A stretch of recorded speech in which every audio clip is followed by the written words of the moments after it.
Welcome back, everybody, and we are here with another exceptional episode of Die Hard Dialogue. We're getting towards the end of the season. People are traveling. People have incredible backgrounds on their video right now, and I'm excited to be here. And so I am once again joined by Emerson, who is an incredible stand-in. And always brings the energy and the entertainment and the information. And I'm glad to see him. Happy holidays, my friend.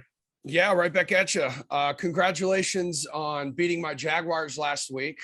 You guys won the battle, but we won the war and maintained the draft position, which I'm sure the Jags will screw up anyway. Yeah, that we really need more pass rushers, and there's a couple of good ones at the top of the draft, or at least on paper. And so yeah. We'll see how it works out. Non-quarterback drafts, I'm a little less emotional about. Last year hurt a lot. Yeah. Given that I still believe that Trevor Lawrence is a generational talent. But this week it was good to see Zach play a solid game. Yeah, man. And solid. This podcast, today's episode is going to be solid. We got some incredible guests. We got Nick Carter, who's going to be joining us coming up. Yes, the Nick Carter from the Backstreet Boys. We got a couple reps from the Cardinals and the Cowboys as well. That's where we're going to start. But also 2 Mecole Hardman rookie cards. That's going to be what's on the line today. We're going to boost some odds from the Bucs Jets game coming up. And yeah, make sure all you guys and gals are following Gary and all the DK socials to kind of see how you can get into that listener contest and hopefully land those 2 rookie cards. It's going to be good stuff. Let's get into our guests. Why don't you introduce them away? All right, here we go. We got Josh Weinfuss, writer for ESPN for the Cardinals, covering the Cardinals, and then over on the Cowboy side, because this is the NFC game of the week. I don't think there's any question about it. Jon Machota, Cowboys reporter for The Athletic. It's good to have you here, guys. Thanks for joining us today. For having us. No problem. Thank you. Josh, let's start with you. It's been a great season, though it feels like there's got to be some bubbling concern. The momentum is not as severe as it was. A couple of surprising tough games or losses. Give us the 4-1-1 for everybody listening in. Yeah, so this Cardinals team started 7-0. They were Super Bowl favorites. They were top of the NFC. They led the NFC West. And then, like Cliff Kingsbury's teams tend to always do, they started to tailspin out of control. They are now 3-5 in their last 8. They have fallen out of the NFC West lead for essentially the first time all season. They are now, as of right now, the 5th seed in the NFC. So they went from hosting a playoff game, potentially more than one, to now they're on the road, which for them is a good sign. They're 7-1 on the road, but they're, I think, 3-4 at home. So that might end up being a good sign, but this team, they can't get out of their own way right now. Why? A lot of self-inflicted. If I had that answer, I'd be driving the 4 hours to Vegas right now to make a lot of money. I mean, losing Hopkins definitely sucked. I mean, that yes, it hurt Murray. Yeah. Did it not? 100%. If we won't get in the X's and O's, you lose a guy like DeAndre Hopkins, who he was the isolated receiver to one side of DeAndre basically or to Kyler all season. So the defenses had to roll their coverage to him, bracket and double him, and they left guys like AJ Green, Christian Kirk, Rondale Moore one-on-one. Well, no DeAndre Hopkins. You're essentially paying attention to all those other guys and giving them all the coverage, and that kind of shuts down a lot of your passing game.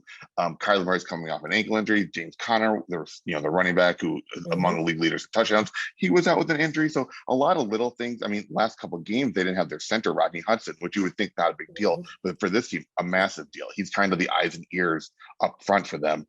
So a lot of little things. They had some botched snaps last week against the Colts. One led to a safety. Matt Prater's missing some kicks. So there's a lot of little things that weren't happening those first 7 games are now happening now, and that's causing this slump. And there was a graphic put out by ESPN yesterday. Cliff Kingsbury's had terrible end of season slumps in every season he's been a head coach, dating back to 2013. So this isn't just a one-off. This is a trend. So he's like this late season. I don't know, maybe fraud is a very strong word for it, but I mean 0-3 ATS too. And straight up, like over the past 3 games, and they're getting 5.5 points here. And John, let's not forget that you guys scored 150,000 points in the first half, and best of all, forced an arch rival to punch each other. Hey, it got heated on the heated benches.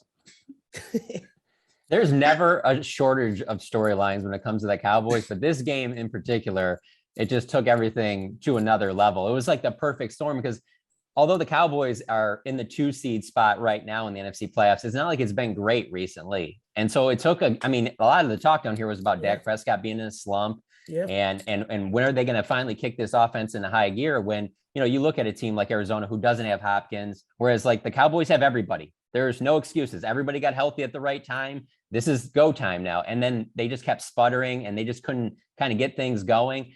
And then finally, this is the game that it seems like, and hey, there's a lot of things that Washington had going against them, playing on a short week, a lot of injuries and stuff like that. But this is a game that could be the spark that really gets everything rolling for them. With all of that being said, though, like you guys know how big high school football is down here. And Kyler Murray is arguably the greatest Texas high school football player. And he is just amazing at AT&T Stadium. He was great there in high school.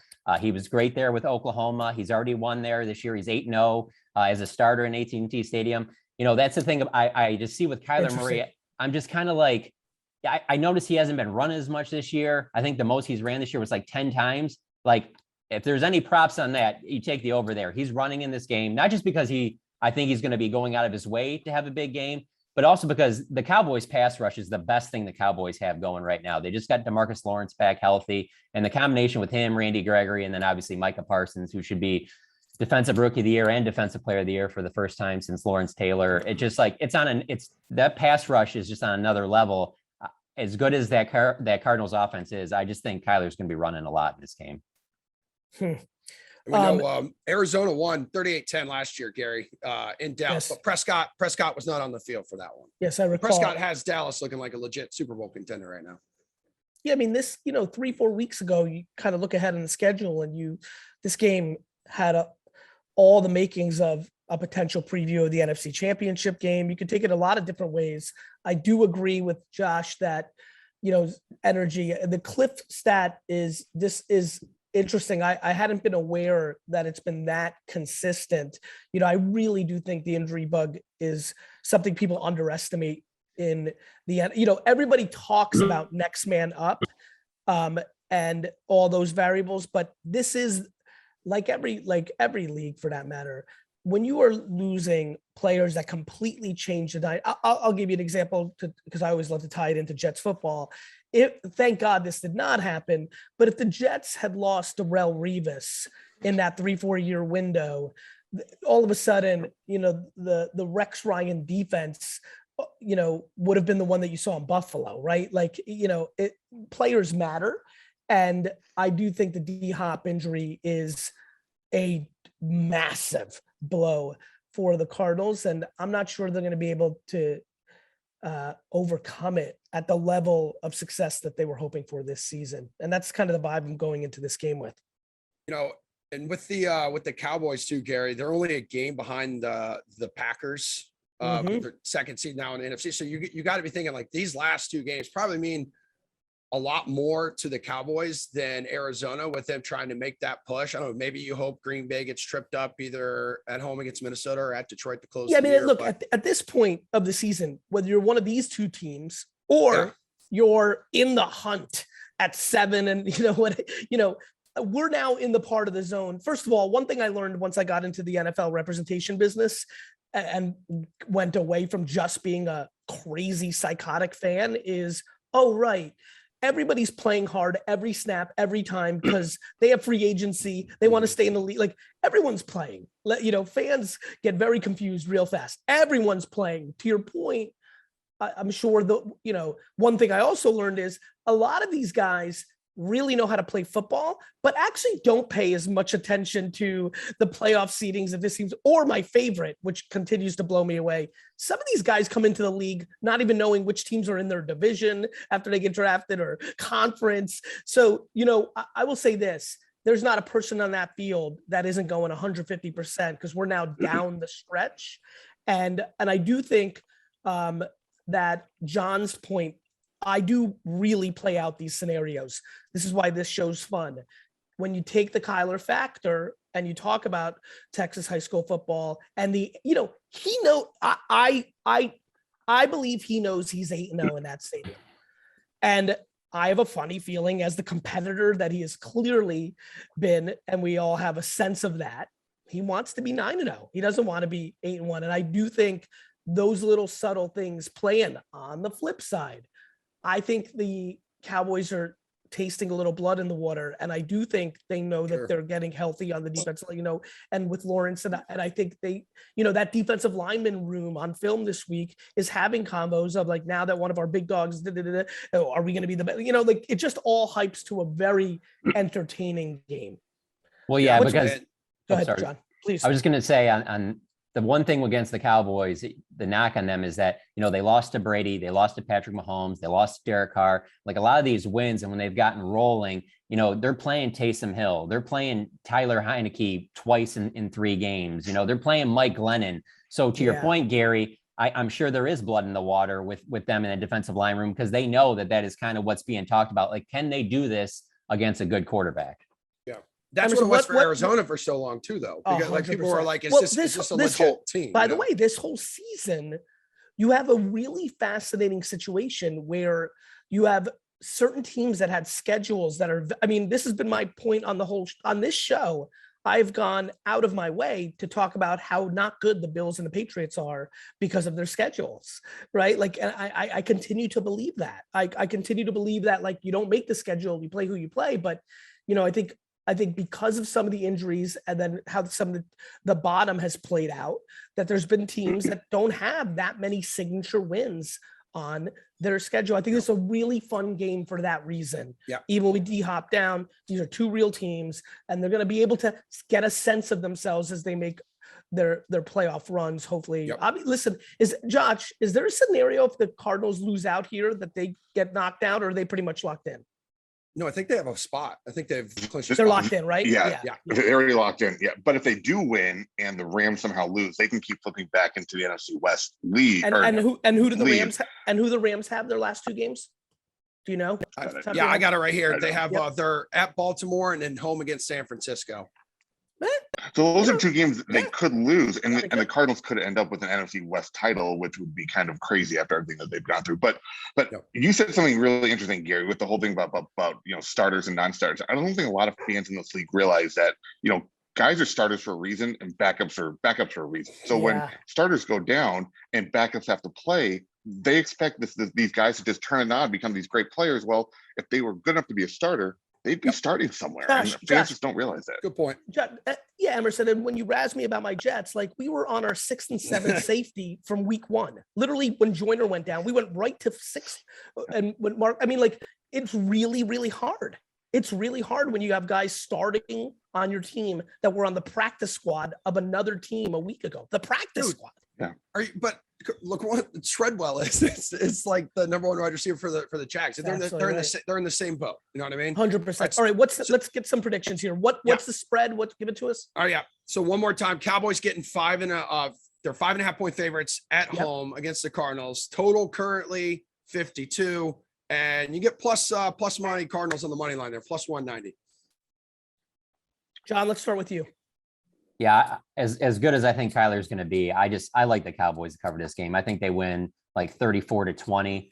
That's the thing about the Cowboys. They've been really good at home, and you said that line 52 on that over. Yeah. Last week 70. They've had 69. There's only 2 times this season that they haven't covered 50, and both those times it was 46. So I really like the over in this game. But Cowboys, again, 12-3 against the spread this year. They've been great there. I think that they are going to go out of their way to really try and prove that they can shut down a good team. Mike McCarthy gets very little to no credit down here, but he deserves a lot of credit for getting this team headed in this right direction, where he gave guys like DeMarcus Lawrence, Randy Gregory, an extra week or 2 to kind of heal up, because it was all about what you're going to do in December. And he's been great in December. He's one of the best coaches in NFL history in December. They haven't lost in December this year. He deserves the credit of building this team. It's one thing, like Jason Garrett was fine at times, but he doesn't have the experience that Mike McCarthy does of, hey, this is when you need to be playing your best. And he actually has the proof that he can get his teams ramped up, playing their best right now. And I've even noticed in the way he's been talking to us lately, he's changed his tone. He's super locked in. I would be very surprised if the Cowboys laid an egg here. Josh? By the way, that's a league best 12-3 ATS record, which includes 5-2 at home. And meanwhile, Cardinals 2-8 ATS in their last 10 games against teams with a winning record. Josh? I am going. I would say. I mean, I don't know how the Cardinals can A, win this game, B, cover the spread. I think, after what the Cowboys did last week, and then what the Cardinals did 2 weeks ago on the road in Detroit, that was kind of the blueprint for how to beat this team. Punch them in the mouth early and then run the ball down their throat. And I think the Cowboys are going to do that. I think they're going to beat the heck out of this offensive line. They're going to put Kyler on the run the whole game. And that's not a good sign for Arizona when he has to make his own play. So I would take, everything. I don't think the Cardinals can win. So I think the Cowboys win. And I think the Cowboys cover the spread. I think this one actually does go under, believe it or not. I actually think the blueprint was put out. I think the Cowboys are going to run the ball a lot, and I think the Cardinals are going to really struggle to score. I actually believe that. So I think it's going to be 30-16. So it's still going to have some points on the board, but I think that's where I'm going with this game. Ben, thank you so much for being on. Yeah, you guys Thanks rock. for I having appreciate you guys making time for us, man. Happy All holidays. right, we got one more guest here to go as we're near the end of this show. I don't think he needs that much of an introduction here, Gary. The living legend himself, Nick Carter of the Backstreet Boys. What's shaking, dude? How are you, man? As Gary's just like, whatever, I'm done. He must be an NSYNC. I don't know what that's about. It's so funny you say that. Actually, I was talking to a friend of Gary's yesterday. His name is Joe Mulvihill, and he told me to tell him hi. Anyways, I'm a huge fan of Gary, huge fan of you guys. Thank you for having me. And anytime anybody introduces me in that way, I just get really embarrassed. So just all that stuff. Absolutely not. Hey, Gary, Thank you just took off for like a quick sec, but Nick said he ran to one of your friends who says hello. Yeah, Joe Mulvihill. Yes, I heard that, Joe. I heard that, Nick. Sorry. It's a real pleasure, brother. Real pleasure. Thank you for having me, guys. Appreciate He's it. clearly a huge Buccaneers fan here, Gary, going up against your to Jets. a fault. But yeah, dude. Well, and I've seen you tweeting. Not to a fault. He's had it really good. I mean, he's gotten 2 Super Bowls in his young life.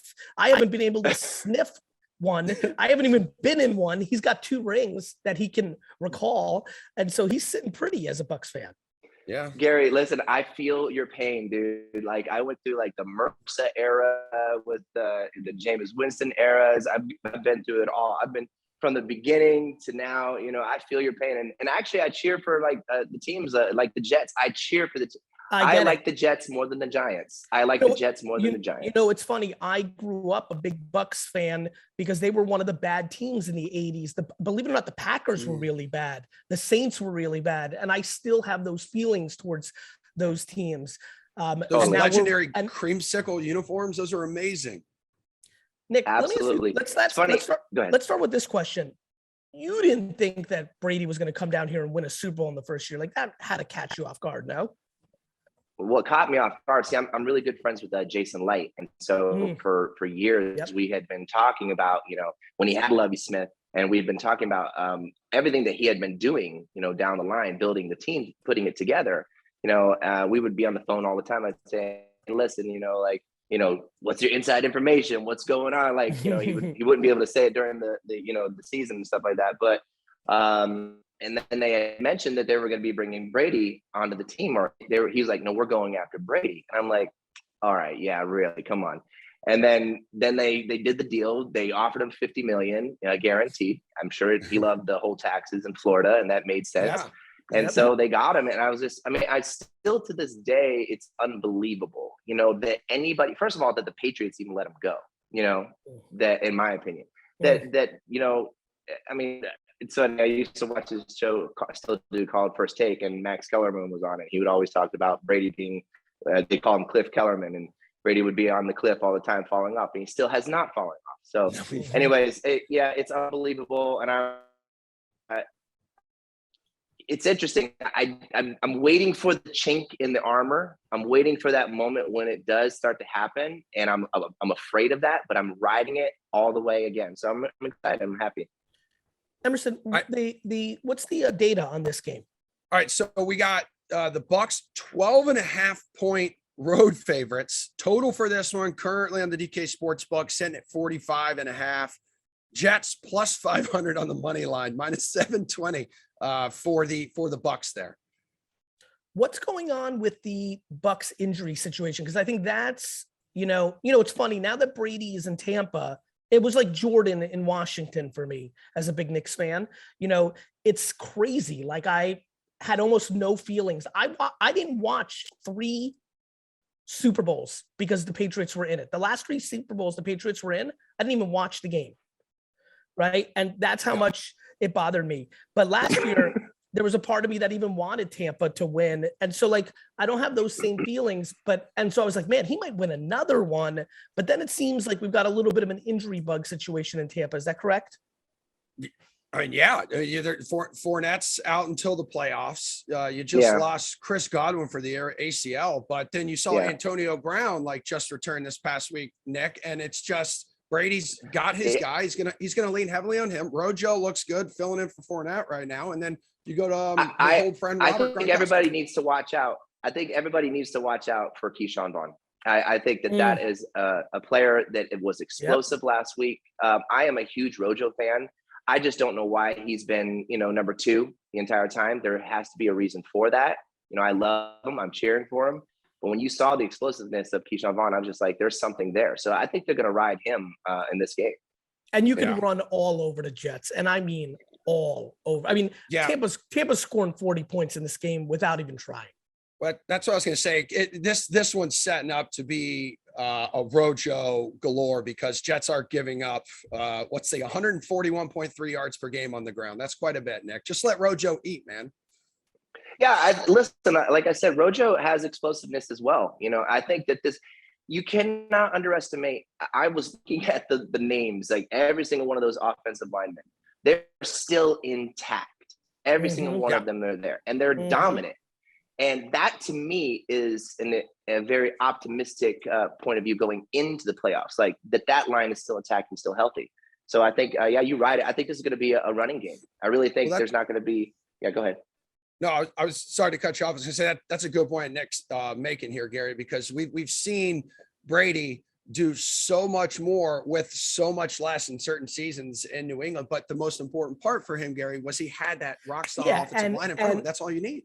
And when he's struggled, if you call it that, ever in his career, the Giants were able to get pass rushes in those it's very, listen, Tom Brady, he is the greatest football player of all time, is the greatest quarterback of all time. But like any human being, because he still is, he's not a robot. If you got these, defensive linemen and outside linebackers coming at full speed to destroy your face, by the way, the Jets in their limited success with the Rex Ryan years were able to do the same thing. I actually thought I figured out how to get to Tom Brady, and I still believe this is true. If you actually rush him where you go behind him and he doesn't know where you are, he's always historically been somewhat shaky. It's, it takes too much time. He's so fast, right? It takes too much time to get behind him. But the bottom line is he also hates the Jets. That was ingrained in him. He, if you look at his interviews, he picked on the Jets more than the Bills and the Dolphins and I think he'd like to cap off one more win in New York before he wraps it up, because it's going to be another 8 years before Tampa's there. And so I think that now I will say this. I think this may confuse some people. I think the Jets are going to have some level of success offensively. They get Elijah Moore back, who is a real guy. Jets land is a very funny land right now if you're very educated. They are obviously in this decade-long funk, but this last draft has given the most educated fan some hope. And that's actually with Zach Wilson not even being one of the variables.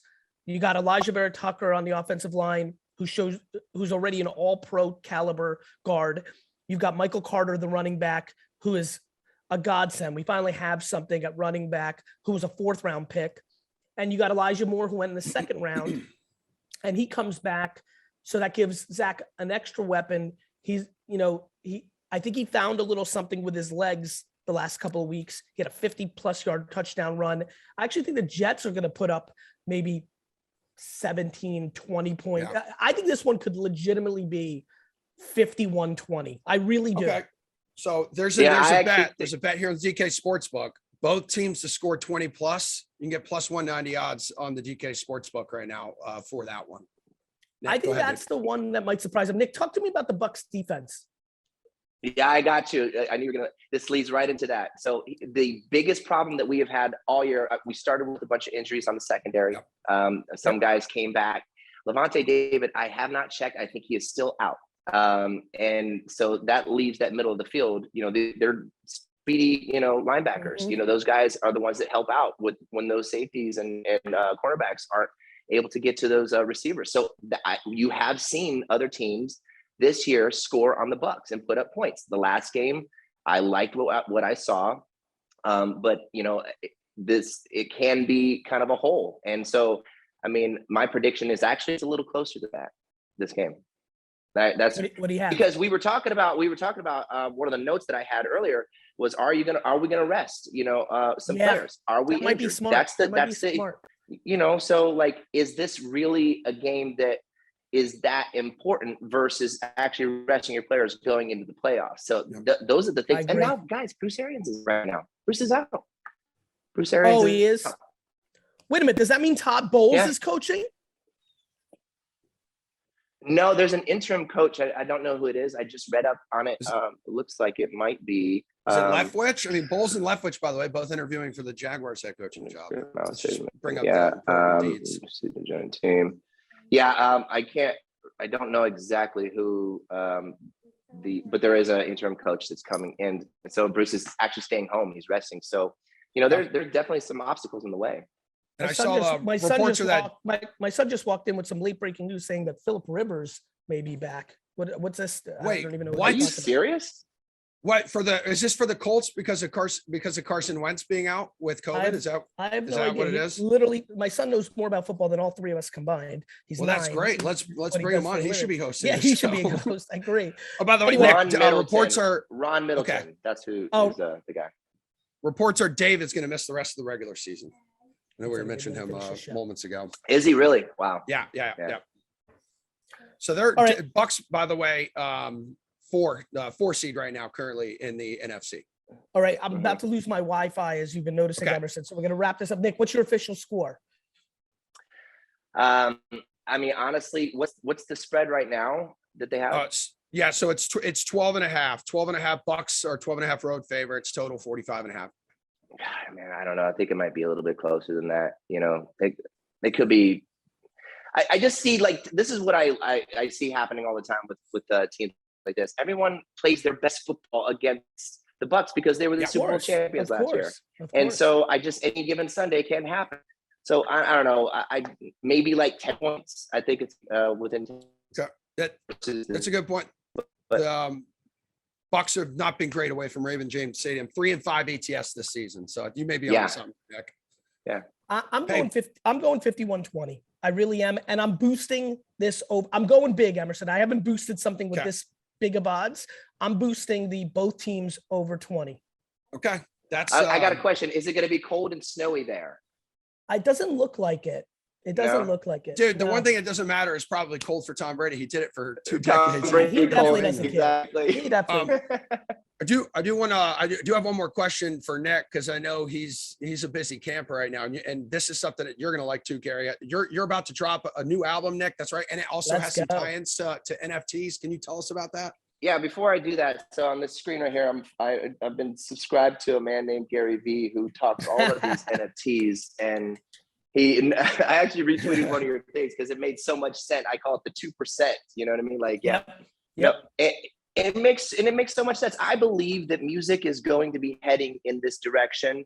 Eventually, music, when it comes to royalties, when it comes to writers, everybody can be safe on blockchain, and you'll be able to the smart contracts are going to be so perfect for the music industry. You're 100%. Going to see it.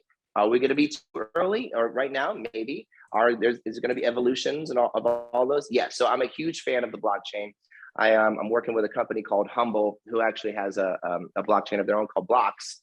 And so I'm doing some music-based stuff with them where I want to actually release a solo record on their marketplace and do some music and do some NFTs.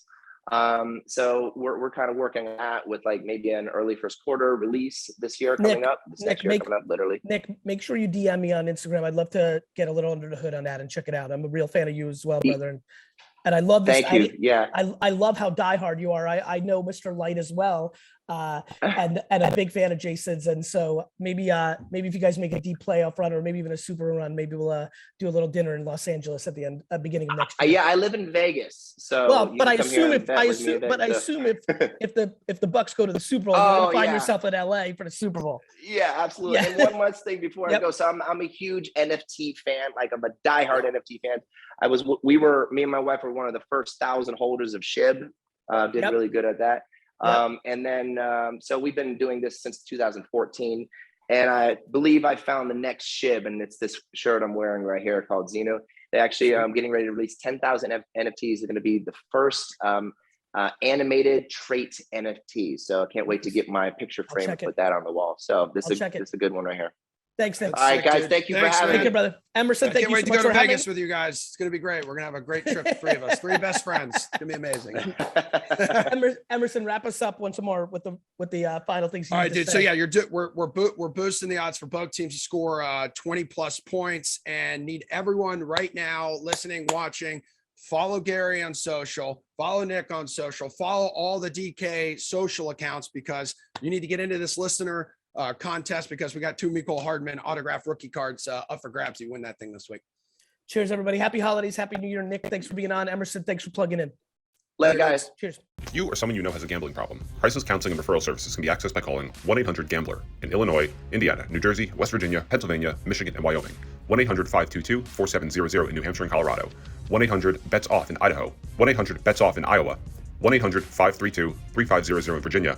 1-800-NEXT-STEP in Arizona. Call and text the Tennessee Red Line at 1-800-889-9789 or call 888-789-7777 and visit ccpg.org/chat for Connecticut. Available to play in Arizona, Colorado, Connecticut, Illinois, Indiana, Iowa, Michigan, New Hampshire, New Jersey, Pennsylvania, Tennessee, Virginia, and West Virginia only. Must be 21 years or older or 18 plus in New Hampshire and Wyoming. For entertainment purposes only. No results guaranteed. Void where prohibited. Eligibility restrictions apply. See www.draftkings.com/sportsbook for full details. Odds and lines are subject to change.